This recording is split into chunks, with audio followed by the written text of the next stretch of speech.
তো নমস্কার বন্ধুরা, এই মুহূর্তের সবচেয়ে বড় একটা আপডেট যেটা সিবিএসসির তরফ থেকে এসেছে আপনাদের জানাতে চলেছি। আজকে দেখুন 25 আগস্ট 2026 আমাদের 6 সেপ্টেম্বর যে সিটেট এক্সাম হতে যাচ্ছিল, 6 সেপ্টেম্বর আমাদের যে সিটেট পরীক্ষার ডেট ছিল, এই পরীক্ষাটা কিন্তু এখন আর হবে না। এটা সেপ্টেম্বরে আর পরীক্ষা হওয়ার আমাদের চান্স খুব কম আছে। সেপ্টেম্বর না হয়ে আমাদের অক্টোবর কিংবা নভেম্বরে আমাদের সিটেট পরীক্ষা হতে পারে।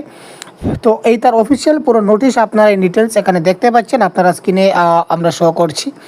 তো কারণ হচ্ছে যারা এখনও হাইকোর্টে অনেকে কেস ছিল সুপ্রিম কোর্টে, তো সেই সুপ্রিম কোর্টের কেসের ভিত্তিতে আরও যে সকল টিচার সম্মানীয় শিক্ষক শিক্ষয়িত্রীগণ তারা যারা অ্যাপ্লাই এখনও করতে পারেননি, তাদের জন্য আবারও উইন্ডো খুলে দেওয়া হবে অ্যাপ্লাইয়ের জন্য 25 আগস্ট থেকে।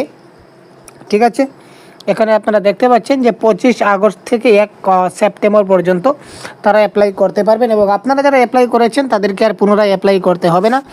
যেহেতু 1 তারিখ 1/9 আমাদের এক্সাম সিটি দেওয়ার কথা ছিল, কিন্তু 1/9 পর্যন্ত যেহেতু আমাদের পোর্টাল ওপেন থাকবে, তাই এক্সাম সিটি হবে না এবং 6 সেপ্টেম্বর এক্সামটা হবে না, এটা খাতাং।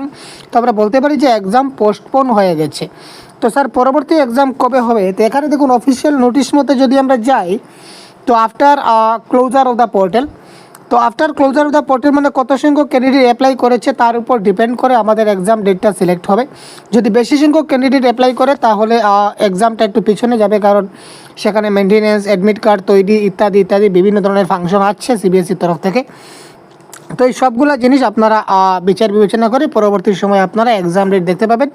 এবং এটাও আমাদের জন্য একটা বড় খবর আমরা বলতে পারি।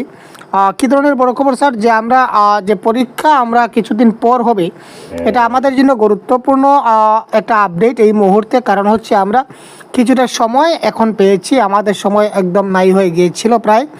তো এবার আমরা অনেক সময় পেয়েছি, এবং আপনারা যে যে টপিকগুলো বাকি রয়েছে, যে যে সাবজেক্টগুলো বাকি রয়েছে, যে যে পয়েন্টগুলো বাকি রয়েছে, প্রত্যেকটা জিনিস আপনারা আরেকবার রিভাইজ করার সুযোগ পাবেন। এবং আমাদের তরফ থেকে কোন কোন টপিক আপনাদের জন্য বাংলা ভাষার প্রোভাইড করলে আপনাদের সুবিধা হবে, যথেষ্ট কাজে লাগবে, অবশ্যই আপনাদের মতামত আপনারা কমেন্ট সেকশনে জানাবেন। ঠিক আছে, তো আজকের এই ক্ষুদ্র ইনফরমেশন এখনকার মতো এই পর্যন্তই। ধন্যবাদ, ভালো থাকবেন।